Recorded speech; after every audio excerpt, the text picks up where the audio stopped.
Good morning बच्चों। बच्चों, हम लोग विज्ञान में नया पार्ट स्टार्ट करेंगे जिसका नाम है जीवों में विविधता। और यह आपका 7वां पार्ट है। जीवों में विविधता को बच्चों कहते हैं डाइवर्सिटी इन लिविंग ऑर्गेनिजम्स। आपको पता है कि इस पृथ्वी पर कितने प्रकार के जो हैं वो पेड़ पौधे हैं, जीव जंतु हैं।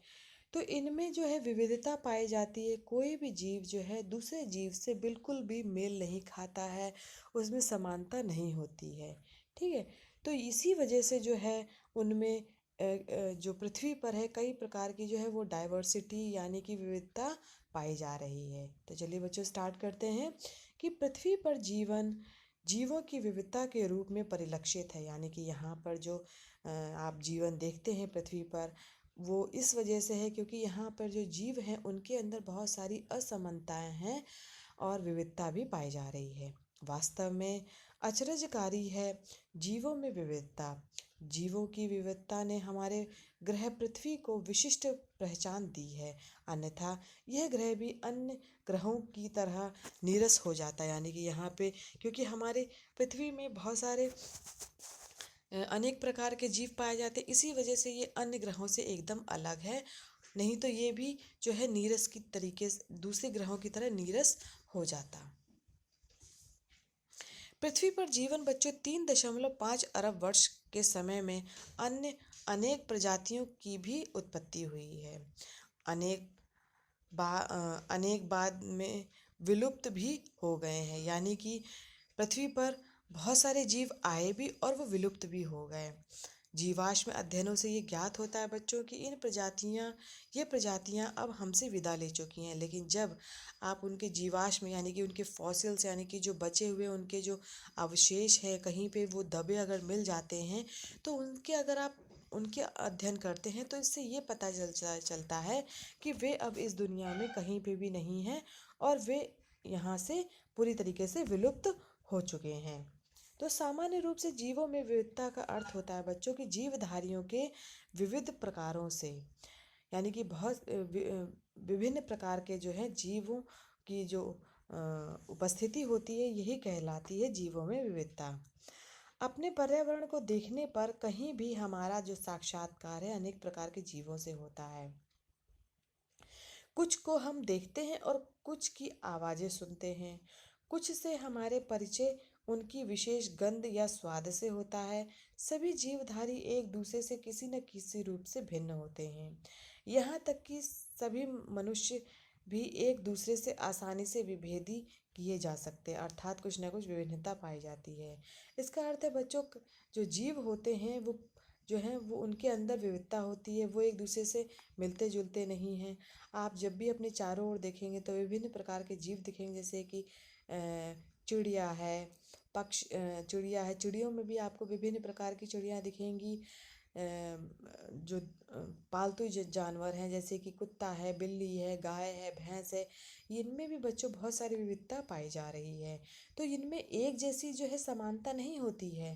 ठीक है। अब देखते हैं बच्चों कि जैव विविधता क्या होती है। तो किसी स्थान विशेष पर प्राकृतिक रूप से पाए जाने वाले जीव जंतु एवं पेड़ पौधों की जो भिन्न भिन्न प्रजातियों में अनेक प्रकार की विभिन्नताएं देखने को मिलती हैं, जैसे कि बच्चों रंग है, स्वाद है, रूप है या संख्या है। ठीक है। यानी कि जब भी आप अपनी प्रकृति को देखेंगे तो वहाँ पर एक स्थान में अगर आप देखेंगे तो बहुत विभिन्न प्रकार के जीव जंतु मिलेंगे आपको, पेड़ पौधे मिलेंगे और उनकी भी विभिन्न प्रजातियां होंगी बच्चों। ठीक है। आप उनको उनके स्वाद, रंग, रूप से पहचान सकते हैं। जीवों की इन विभिन्नताओं को ही जैव विविधता कहते हैं। तो बच्चों जैव विविधता शब्द का जो प्रयोग था सबसे पहले रोजन ने किया था। रोजन एक वैज्ञानिक थे जिन्होंने जैव विविधता का शब्द जो है पहली बार प्रयोग किया था। जीवों में मिलने वाली इस विविधता के कारण बच्चों प्रकृति में संतुलन बना रहता है। यानी कि एक प्रकृति में एक संतुलन, एक बैलेंस बना हुआ है और संपूर्ण पारितंत्र यानी कि जो हमारे इकोसिस्टम की खाद्य आपूर्ति होती रहती है। एक अनुमान के अनुसार बच्चों जो पृथ्वी ग्रह है उस पर समस्त जीवों की करीब 10 मिलियन जो जातियां हैं वो पाई जाती हैं। उनमें से केवल 1 या 2 मिलियन जातियां ही खोजी गई हैं। यानी कि ये समझ लीजिए कि 10 मिलियन जातियां जो है बहुत हो गई। उनमें ये सारी प्रजातियां जो हैं हमारे पृथ्वी पर पाई जा रही हैं, और आप जिनसे परिचित हैं वो केवल 1 या 2 मिलियन जातियां ही हैं। विविधता में क्रमबद्धता यानी कि ऑर्डर इन डाइवर्सिटी। बच्चों, पृथ्वी पर विषाणु, जीवाणु जैसे अति सूक्ष्म जीवों से लेकर के रेडवुड जैसे विशालकाय वृक्ष और भीमकाय ब्लू व्हेल जैसे जीव पाए जाते हैं। यानी कि ब्लू व्हेल जो है बच्चों इस पृथ्वी पर सबसे बड़ा जीव है, और वृक्ष जो है सबसे वो रेडवुड है। इतने अधिक जीवों को पहचानने और कम समय में इनसे संबंधित जानकारी प्राप्त करने के लिए वैज्ञानिकों ने समानता तथा असमानता के आधार पर तुलनात्मक विभाजन करके जीवों को छोटे छोटे समूहों व वर्गों में विभाजित किया है। यानी कि आप कैसे पहचानेंगे कि ये इस वर्ग का है या कोई जीव जो है दूसरे वर्ग का है? तो वैज्ञानिक ने क्या किया है बच्चों, उनके वर्गीकरण किया है, यानी कि छोटे छोटे समूहों में बांट दिया है और वर्गों में विभाजित कर दिया है, ताकि उनको जो है आप तुलनात्मक अध्ययन कर सकें। जैसे मछली, मेंढक, छिपकली, कबूतर, मनुष्य आदि को ध्यानपूर्वक देखने पर इनकी संरचना में विभिन्नताओं के साथ साथ कुछ महत्वपूर्ण समानताएं भी सम्मिलित होती हैं। इन सभी के शरीर में बच्चों कशेरुक दंड पाया जाता है। कशेरुक दंड बच्चों रीढ़ की हड्डी को कहते हैं। अतः इनको एक बड़े समूह कशेरुकी में रखा गया है। इसी प्रकार मछलियां अनेक प्रकार की होती हैं, परंतु इन सभी की संरचना एवं कार्यकी में इतनी अधिक समानता होती है कि इन्हें एक ही समूह यानी कि मत्स्य यानी पैसिस में रखा गया है। ठीक है। अब देखते हैं बच्चों वर्गीकरण क्या है। तो जीवधारियों को उनकी समानताओं एवं विभिन्नताओं के आधार पर विभिन्न वर्गों में विभाजित किया गया है, जिसे जीवों का वर्गीकरण नाम से जानते हैं। यानी कि जब आप किसी जीव को या एक समूह ले लें अगर आप जीवों के, और उनकी उनमें जो समानता है उस हिसाब से आप उनको अगर अलग करते हैं या विभिन्नताएं हैं उस आधार पर अगर आप उनको विभाजित करते हैं, तो उसी को बच्चों कहते हैं जीवों का वर्गीकरण।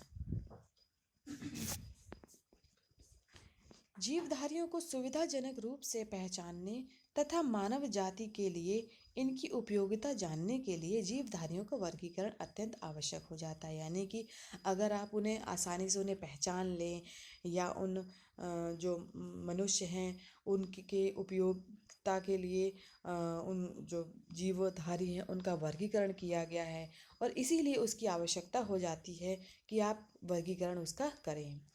तो इसलिए आवश्यक है बच्चों की वर्गीकरण की सहायता से हम नए जीवों की खोज आसान हो जाती है। यानी कि आप जब किसी नए जीव आप खोज लेते हैं तो उसको जो है क्या कहते हैं, उसके क्या क्या गुण हैं उस आधार पर उसको खोजने में आपको आसानी होती है।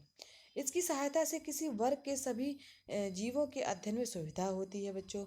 और जीवों के वर्गीकरण से ये ज्ञात होता है कि किस प्रकार जो है सरल संरचना वाले जो एक कोशिकीय जलीय जीवों से विभिन्न वातावरणों में रहने वाले जटिल जीवों का विकास हुआ है। तो ये भी पता चलता है कि जो सरल जीव हैं उनसे जो जटिल जीव हैं उनका किस प्रकार जो है विकास हुआ है, वो कैसे बने हैं।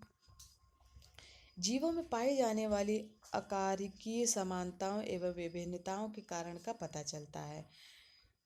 वर्गीकरण से बच्चों जीवों के विकास के क्रम का भी ज्ञान होता है कि किस तरीके से है जीवों का विकास हुआ है। एक क्रम यानी कि एक क्रम जो है, एक क्रम में जो सरल जीव से जो जटिल जीवों का विकास हुआ है वो भी हमें पता चलता है। तो बच्चों वर्गीकरण पद्धति का मुख्य कार्य वर्गीकरण का आधारभूत इकाइयों को पहचानना तथा उनका वर्णन करना होता है। यानी कि आप जो वर्गीकरण के आधार पर ही आप उनका जो है वर्णन कर सकते हैं। जैसे जातियों और समान प्रकार की प्रजातियों को क्रमशः संबंधों के आधार पर आप उच्च वर्गों में वर्गीकृत कर सकते हैं। अब देखते हैं बच्चों वर्गीकरण के लक्षण क्या हैं। यानी कि जो वर्गीकरण आपने किया है वो किन किन लक्षणों के द्वारा आप उसको ज्ञात कर सकते हैं। तो सजीवों में कुछ लक्षण जो हैं वो ज्ञात होते हैं जिनके आधार पर उन्हें वर्गीकृत किया जाता है। ये लक्षण जैसे कि कोशिका संरचना है, तो कोशिका संरचना को देख करके आप ये पता लगा सकते हैं कि ये किस वर्ग का है, किस समूह का है। तो बच्चों मैंने आपको पहले पाठ में बता रखा था कि प्रोकैरियोटिक और यूकैरियोटिक कोशिका क्या होती है। तो प्रोकैरियोटिक और यूकैरियोटिक कोशिका की संरचना अलग अलग होती है। यूकैरियोटिक कोशिका में झिल्लीबद्ध कोशिकांग पाए जाते हैं, जिनके चारों तरफ जो कोशिकांग होते हैं उनकी झिल्लियाँ होती हैं, और सुविकसित केंद्रक भी पाया जाता है, जिसके कारण ही बच्चों कोशिका के विभिन्न भागों में कोशिकीय प्रक्रियाएं होती हैं। जबकि प्रोकैरियोटिक कोशिका में झिल्ली युक्त कोशिकांग अनुपस्थित होते हैं और जैव रासायनिक प्रक्रियाएं भी भिन्न होती हैं। एक कोशिकीय जीव से लेकर जो आप देखेंगे बच्चों शरीर संरचना क्या है, यानी कि बॉडी स्ट्रक्चर, तो एक कोशिकीय जीव से लेकर के बहुकोशिकीय जीवों में शरीर संरचना अलग अलग होती है।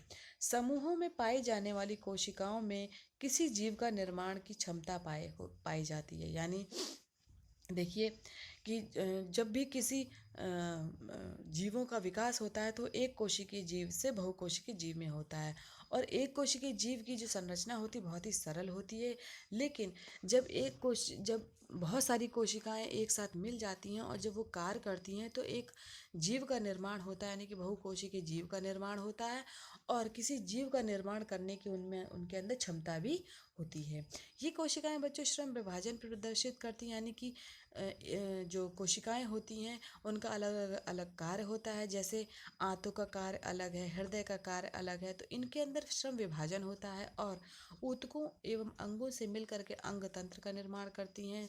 जबकि एक कोशिकीय जीवों में ये सभी लक्षण अनुपस्थित होते हैं। अब देखते बच्चों पोषण क्या है। तो पोषण के आधार पर ये दो प्रकार के जीव होते हैं। स्वपोषी, यानी स्वपोषी जीव अपना भोजन जो है प्रकाश संश्लेषण की क्रिया द्वारा बनाते हैं, और विषमपोषी कैसे होते हैं, जो अपना भोजन स्वयं नहीं बनाते हैं, वो जो है स्वपोषियों पर निर्भर करते हैं। शारीरिक संगठन यानी कि बॉडी ऑर्गेनाइजेशन, पादपों और जंतुओं में अलग अलग प्रकार का शारीरिक संगठन होता है, यानी कि उनकी जो संरचना होती है शरीर की वो अलग अलग होती है। पादपों में जंतुओं की अपेक्षा विभिन्न प्रकार के ऊतक पाए जाते हैं, जो उनके शारीरिक संगठन को जंतुओं से एकदम अलग करते हैं। ये भी मैंने आपको पिछली पाठ में बता रखा है कि पादपों के जो ऊतक होते हैं वो अलग होते हैं और जंतुओं के ऊतक अलग होते हैं। इसी वजह से बच्चों जो है जंतु जो है वो पादपों से एकदम से अलग होते हैं। अब देखते हैं बच्चों कार्यात्मक संगठन क्या है। तो शारीरिक संगठन की तरह कार्यात्मक संगठन में भी विभिन्नता पाई जाती है। उदाहरण है जैसे बच्चों अमीबा।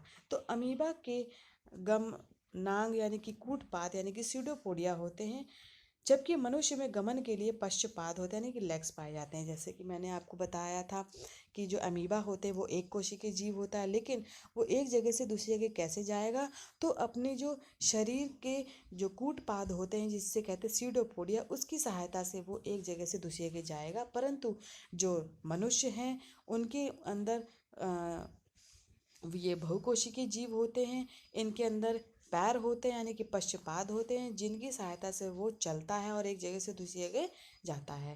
बच्चों पादप जो होते हैं वो स्थिर प्रकृति के होते हैं, परंतु जो जंतु होते हैं वो एक स्थान से दूसरे स्थान तक गमन कर सकते हैं। तो इस प्रकार जो है बच्चों उनकी जो कार्यात्मक संगठन होता है, अलग अलग जीवों में अलग अलग तरीके का कार्यात्मक संगठन पाया जाता है। तो यहाँ बच्चों आज आपकी कक्षा समाप्त होती है। धन्यवाद बच्चों आज की कक्षा के लिए।